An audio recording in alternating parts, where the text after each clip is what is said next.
Hello, everyone. My name is Sumaya Tassim. I'm from the Department of English and Humanities at BRAC University. I'm from Dhaka, Bangladesh, and my research focuses on studying Hanya Yanagihara's To Paradise as a postmodern text.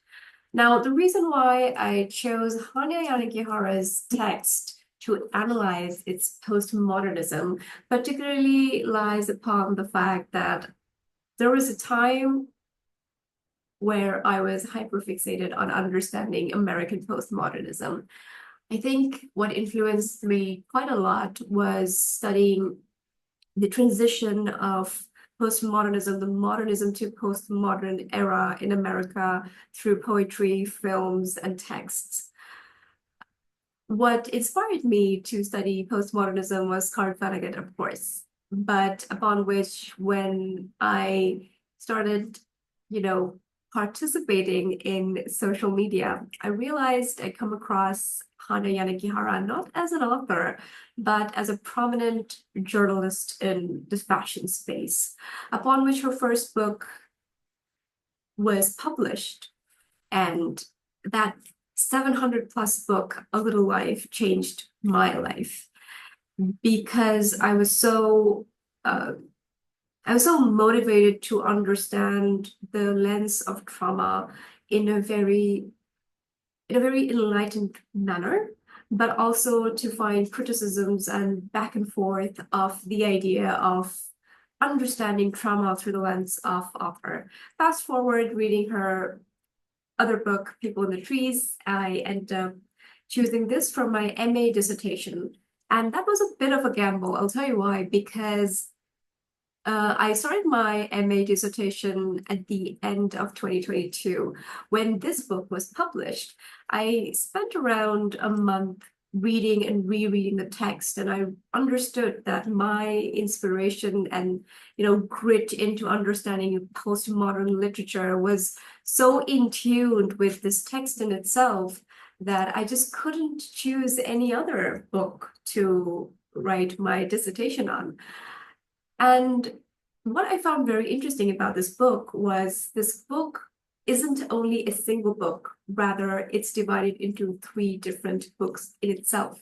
I wouldn't call it part, and neither does the author, because she sections three of these parts into books, because similarly, we understand if we read three of them together, of course, there is an idea amalgamated idea, but separately we can read it as well. And I think the adventure that it takes us from starting to reading the first book from a very modern, realistic realism outlook, and then transitioning it to a very sci-fi dystopian future is what really got to me. And I found that really, really interesting in her work.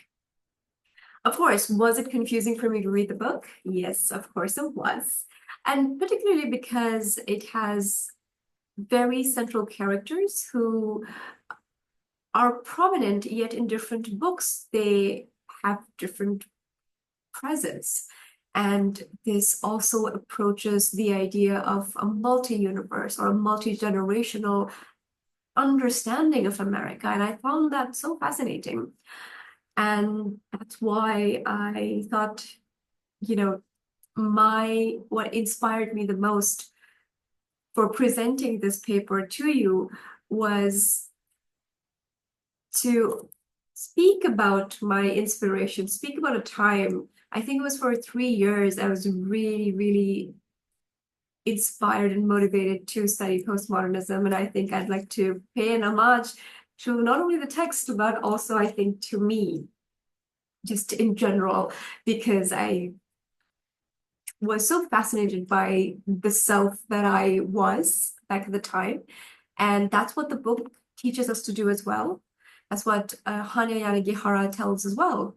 She tells us, and in an interview, she was talking about how when you think about the present, you're actually thinking about the past. And when you're thinking about the future, you're also thinking about the present. And that got to me because understanding the self through a text, not only a text, but a theory, is what it means to be in academia, to be very honest. So I don't want to go into the tangent. I just want to let's go to the study that I've done for this text. I'm going to share a couple of slides because I've made some PowerPoints to make it a little easier for us to understand my vision of this research. So,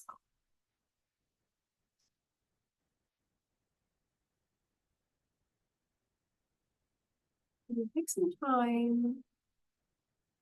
Out. Right. So I'll briefly go through the background of the text and to make it easier for you and I to understand who these characters are and how the novel is sort of traveling from one book to the other and then ending it to the third book.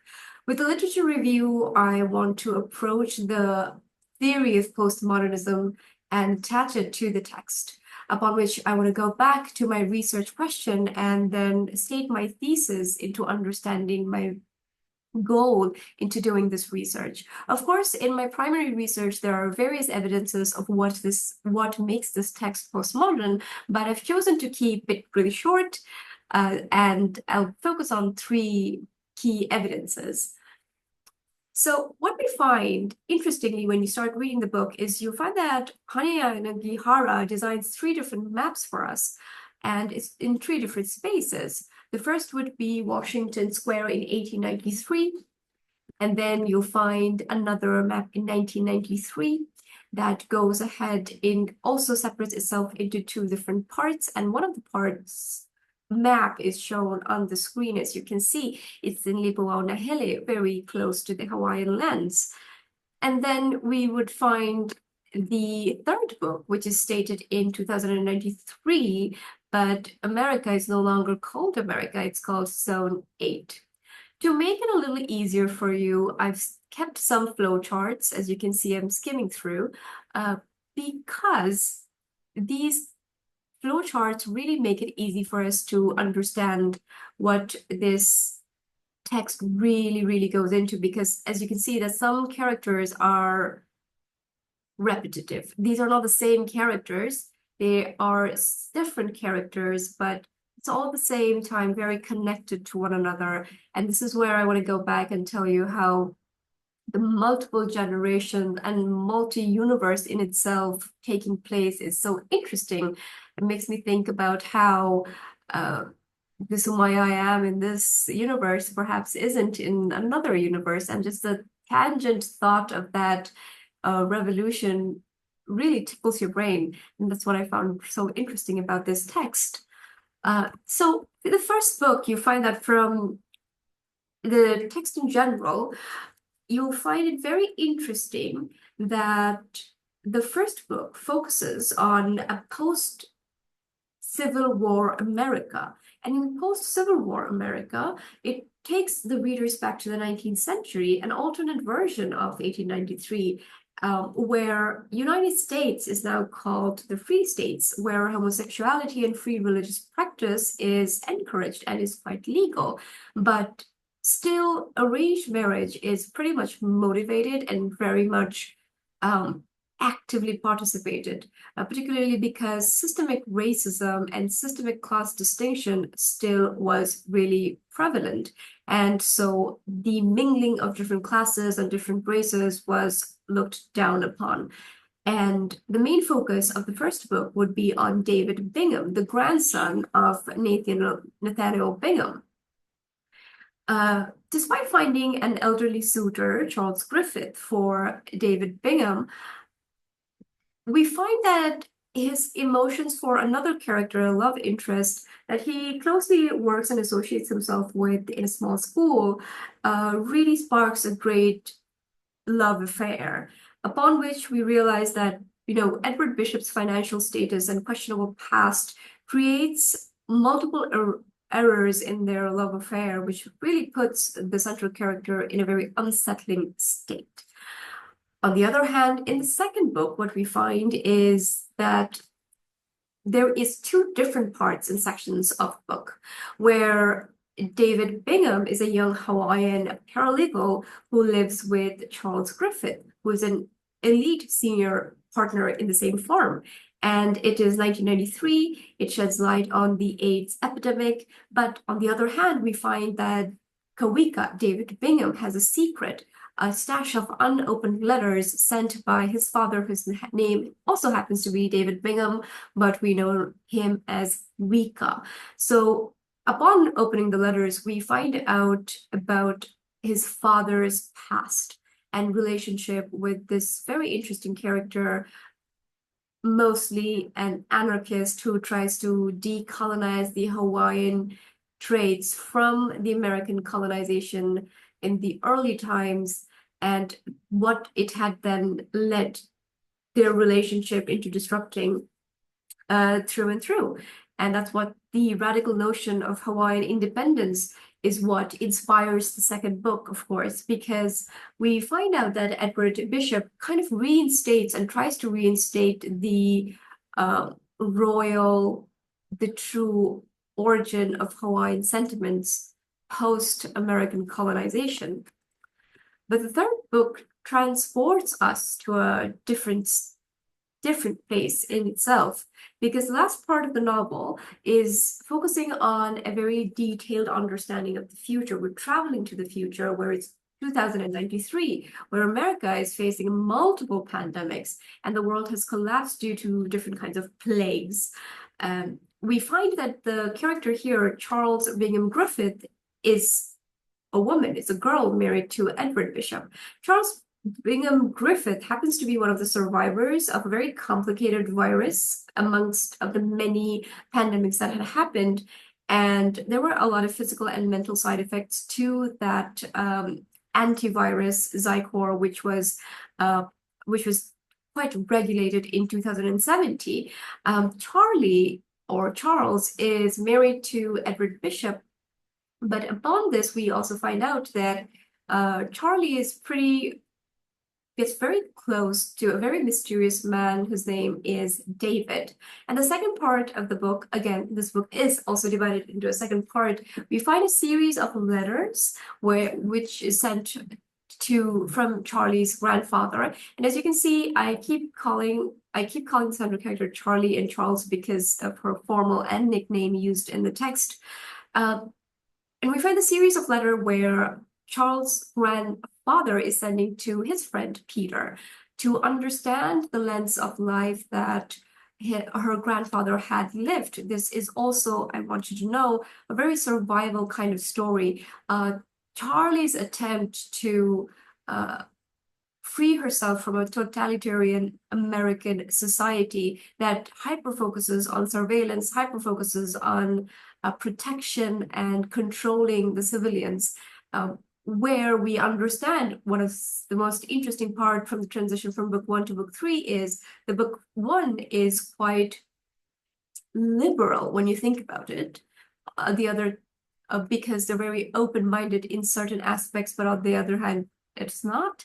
But in 2093, it then goes back in time with their idea of understanding the structures of politics, of how we, as we move forward with time, go back with our principles, which constricts us from our freedom and identity. So one of the acknowledgements that I want to primarily focus on is by defining what postmodernism really means, because postmodernism can be a little tricky to discuss because of how limitless its limit could be. But can we define it? Of course we can, because Jean-Francois Lyotard tells us and famously defines that understanding postmodernism is the incredulity towards meta-narrative. On the other hand, we find Douglas Culner and Stephen Best saying how they believe that postmodernism really helps as a tool to break, and it gives us a favor to break from the very generic knowledge and cultural and societal understanding.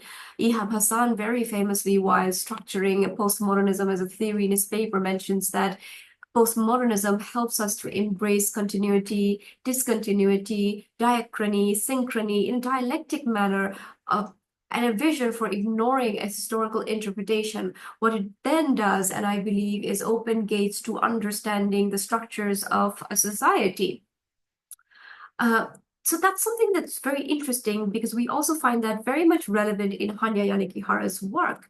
Because while dismantling the maps and boundaries, what Yanagihara does very well is include the colonizations of Hawaii and arranged marriages between the families, especially the elite families, to keep the wealth within the wealthy and the well prevalent known people. Unlike the actual American Civil War, this takes various different terms. Changing it, experimenting with the idea is what postmodernism is all about, because it helps us question American history and problematizing American history so that it brings out the harsher truth of what history does throughout generation. And I think that's very fundamentally very interesting to look into. Of course, not everyone finds postmodernism very inviting, because when Tryggvi Tholsen writes that, postmodern theory represents history in a very anti-heroic manner, I would have to disagree by also adding Linda Hutton's work. And I might be biased in this because I really, really like reading her theory on this idea, but hear me out for a second, because when you think about it, when she says that what the lack of determinacy does in understanding history is bringing out, not denying history, but bringing out the otherness and forgetting the frontliners of history, but also diving deep into those who had been sidelined for a long time. And I think that is what postmodernism really, really helps us to see. Because while the paradoxical postmodernism as a theory is rational, it's also essential to recognize that problematizing history is not only necessary as a practice, but it also becomes an essential aspect that we want to focus on. Because many minorities remain absent in historical representations, and they keep history reserves it for the unknown. And ironically, much of the history that is reserved by the West is dismantled by speaking of the unspeakable. And that's what I believe postmodernism really invites us to do. There are a couple of postmodern aspects that I definitely find in the text, because we find vestige, a lot of illusion in terms not of all dialectic figures, structures of the writing, but also the fact that we find that effectively and very ideally, what she does in her work is use allusions, because the first book was an allusion to Henry James' work, of course, at the Washington Square. Of course, the story isn't the same, but the technique is very similar. Upon which one of the interviews she also says, and I've also attached them to the end of this presentation, she says that when you think about history, or when you think about writing a very modern tale, or a modern tale with realism in its theory, we go back to understanding Jane Austen's work. And when you listen to, or when you read Jane Austen's work, or when you watch film adaptation of her work, you find out that marriage essentially isn't really about love, it's about conveniency. And this is what we find in the first book. Book two, it's very experimental, but I think it's the idea in itself was to understand and revise the narrative of Hawaiian history and indigenous literature in general. Of course, the book isn't to give you a teaching or an understanding, which is what Hanya Yanagihara herself says. That, the book isn't for you to teach you an idea, rather it is for what you believe from the text. Simultaneously, while it does that, we find a lot of Buddhist ideologies coming into fruition in the second book. Of course, there's a lot of temporal distortion, which makes it so fascinating. We see a rise in multi-universe in visual media quite a lot, but finding it in text is so fascinating, because the imagination in itself becomes so interesting. Because it helped me understand the multiple universe isn't really about science fiction. The temporal distortion is a reminiscence of our expectation, or also sheds light upon the aspects that remain unchanged because of an external control. It could be political, it could be social, it could be spiritual, but we remain different as individual. Temporal distortion is present because you find that there are three different years, 1893, 1993, and then 2093. Despite of finding many Davids, many Edwards, and many Charles, we find that they distinctly are different from one another, but their idea is very similar. While there is a fragmentation in the text, because there's a break of narrative of language, we also find that each character is trying to find oneself. You see, the second part of the second book and third book are divided into two different parts. And there's always a fragmentation, there's always a break in the books, which is why, if I might show you, I have a lot of bookmarks here. This is to just show you the fragmented parts of the book. It keeps going back and forth like a puzzle piece. And that's pretty fascinating because I think the last time I read a book with puzzle pieces, it's not that I don't read a lot of books, guys, don't judge me, but it was in Goosebumps, and finding that back again without like it was very surprising for me. We find an open-ended narrative here, and postmodernists really thrive on that idea as well, to find the death of the author. That means, and as Hanya Yanagihara herself has mentioned many, many times, that she is not expecting to tell you what happens, to give you a message. It is for you to find the message through the characters. But this is what she does in most of, like, in all of her work, really. I've seen that in her articles as well, trying to find the meaning for oneself instead of establishing a meaning for us. So we decide what happens to Charles, we decide what happens to David. Sometimes it's uncontrollable, we can't control it, even though we really, really want to, but the trait in itself stops us from having that narrative. Unfortunate, but very true.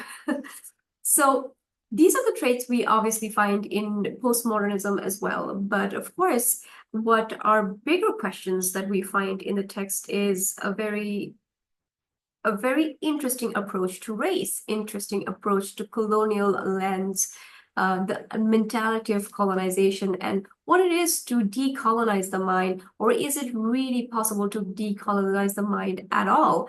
We study that idea through the second and the third book, or mostly the second book. The first book shows us how, even though it's a very free country where one is able to mobilize the idea of religion and marriage, but love in itself is also constructed by capital. Very much similar in the second book, we find similarity as well, because as Charles Kawika, the relationship between Edward Bishop and Wika and Charles and Kawika, we find that one has more power than the other. The power imbalance is an issue because, when we try to adapt to our life, there are many times postmodernism shows us that, it's like an endless loop. And it's not only about historical, it could also be in a personal space as well. My research question would be, again, with a blending of different genres and problematizing history, how does Hanya Yanagihara really represent the effect of an individual's freedom and relationship? And so I believe that she does it very well with multi-layered narrative in her second and third book primarily. Of course, there are different traits that I've discussed beforehand: the prestige, fragmentation, reevaluating postmodern sentiments, and always keeping an open-ended interpretation for us to understand what really is paradise, because the book says to paradise, but we find that there is no paradise because none of the books have a happy ending. It almost leads us to a happier ending. It leads us to somewhere, to only end the page to nowhere, and upon which this is, for me, provides an outlook of how there perhaps isn't a paradise. We create our own paradise, perhaps.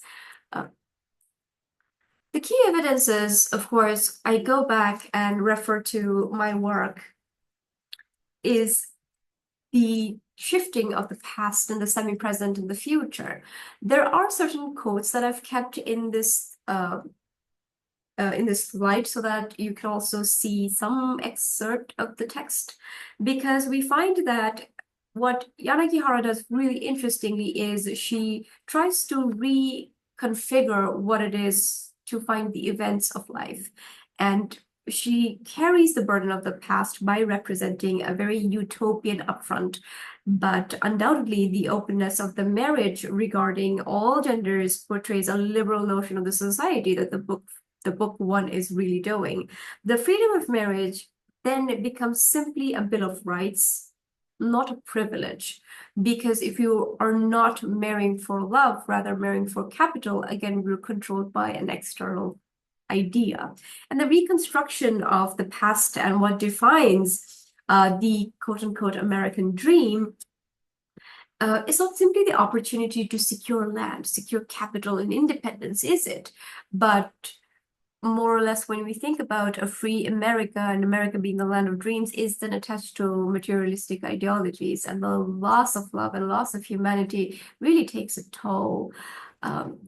Of course, we find the idea that the race in itself, the understanding of communities such as the Black community, the Hawaiian community, remains very absent. This also proves the question that when we problematize history, we're also thinking about our present. And what the author tells us to do is deeply, critically analyze the present with the past to understand what might happen in the future. Because if there are certain factors that are changing with time, but principles aren't changing, the external forces, the imperialistic viewpoints is now transformed into a new imperialistic standpoint. This is to show you that while there are certain changes which might seem quite liberal, on the other hand, there are still a lot of backhanded drawbacks of being in an American government. And so she problematizes that idea very well.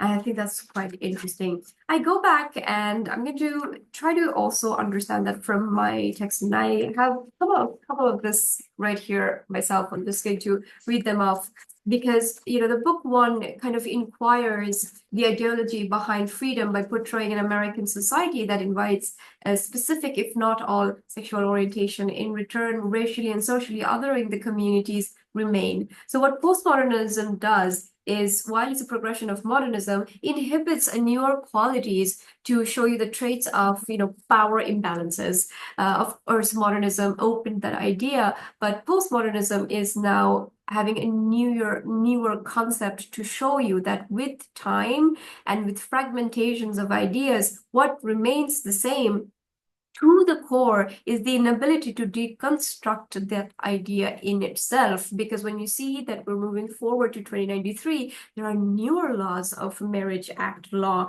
and certain states are then constricted, and mobilization is then pretty much absent. We find that very much relevant here as well. The second key evidence that I focus on is climate change. She does it very well in this book, because with book 2 and book 3, we find that there are time and again the discussion of how the society, because of totalitarian control, stops that narrative of harnesses a kind of propagation that only focuses on the cost of lives and nature. Because in book 2, we find that, David's father, Wika, is actually from the royal descent. But because of the American colonization on the Hawaiian lands, he slowly loses that aspect of loyalty, upon which his love interest, Edward Bishop, an anarchist and a social revolutionist, tries to reclaim that identity by staying in their land, which he, Edward Bishop, calls the forest of paradise. But on the other hand, what Kawika's father says is it's a barren land. The land is not fit for agriculture. The land has no resources. Almost representing a metaphorical idea of how colonization not only strips you off of your lands, but also slowly but surely our identity as well. She does it because we find that while they all resort to this land for months and months and 2 years, Kawika slowly loses the perception of himself, and he's separated from his son Kawika, in which with years they've lost contact. Very integral parts of it is then removed from the idea of control in itself. But what we find is there is a re-evaluation of understanding what then climate change and the aspect of climate change is doing. Because what we find in 2093 is because of multiple pandemics time and again affecting America, the government then controls it from a point of view that almost always reminds me of Michel Foucault's panopticon ideology, but also George Orwell's 1984. Again, there are certain allusions of Albert Camus' The Plague. So I feel as if I go back and all the texts that I've read so far, we find a blend of all of it. And I think that's quite postmodern as well when you think about it. When the totalitarian government takes over in 2093, we find that the zones establish a very rigid rules on disciplines of rations of food and financial sources and economy, almost repeating a kind of law that the American Civil War had then fought between the North and the South, and I find that it re-emerging. And Hanya Yanagihara is extremely afraid of that happening time and again in America. What I would also want to add here is while she's afraid for America, we find that happening throughout the world as well. But we find that in zone 14 is considered a very abundant with food and a better environment, successful researchers, while the other zones are also like the other zones that lack that kind of resources. That is quite prevalent in America as of now as well. And that is present in not only about America, much like everywhere else. And the lack of all of it is it shows me how it's not about American society. It's just in general, all societies structuring itself in a very error method, if not anything else. Then what we find the surveillance society, which is so interesting to look into because it shows me how postmodernism time and again talks about a totalitarian government, and that sentiment is very much revised in this text. And the urge to free oneself from this constricted life is to find a life filled with freedom. And life filled with freedom is like paradise. Because when you think about it in a biblical terminology, Adam and Eve were sent to the earth as a punishment. That is their punishment. Earth is their punishment. What was freedom essentially then? The Garden of Eden. But upon trying to find the Garden of Eden, we never really know what happens later because perhaps there is no Garden of Eden.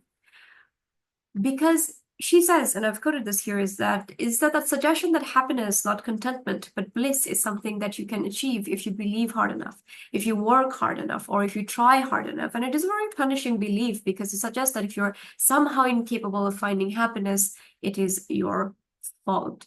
And that's what I go back time and again when I see the struggles of the central characters or the characters surrounding the central characters, them trying to find a solution to a problem that is very intangible throughout years and generations and perhaps space as well. Trying to find that idea, trying to find the author what portrays paradise is not like limited type of freedom, because instead it sort of differs from each ideas, but differs in different book. It's like a fascination, right? I think about Catherine Belsley in this because she mentions a very fascinating idea in one of her books, like the metaphysics of desire. In that book, I remember she says that there is an unknown degree of values that we put in things that can be very personal for us, and we invest it not in from a personal point of view, but also social and cultural ideas, where we find that the urge of freedom is not only personal, but it becomes it it becomes so we thirst for that idea, we thirst for that freedom, and that dream of paradise is quite absent, but the desire is very compelling, and that really strikes us to stay more compelled to the characters, because we find that all of these characters escape their past, and upon trying to escape their past, it becomes fundamentally difficult for them to understand and decipher what they truly want in the present.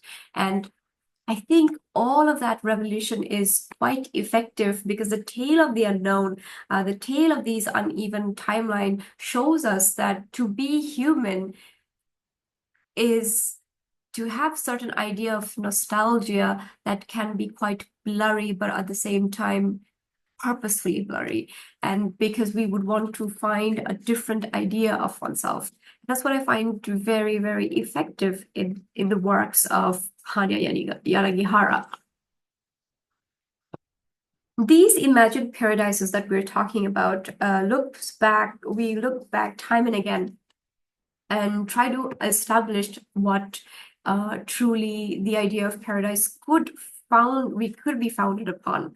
Agreeably, Yanagihara has been very successful in showing us the instability of life and government itself. But I find that the desire to know more and understand more of what it means to be human, it means to not to try to be authentic to oneself, but also at the same time be very aware of the mistakes that one had done.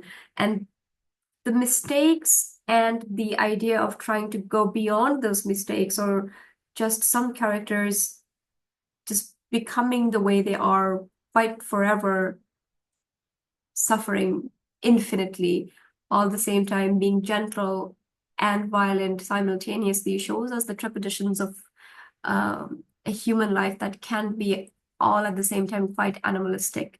So we find all these characters trying to find their way from different spaces, 19th century, 20th century, and then perhaps the late 21st century. These are the citations that I have. You can take some time and look into them, of course, if you'd like. I wish I could have more time to speak about this, but I'm guessing I don't. But if you do have any questions, and if you'd like to read the text, please do so. If you'd like to read my research on this, please feel free to leave me an email. I wasn't able to be there physically, but I hope you're all having a lot of fun. And I hope if you have any questions, please never shy away from an email. Thank you, everyone.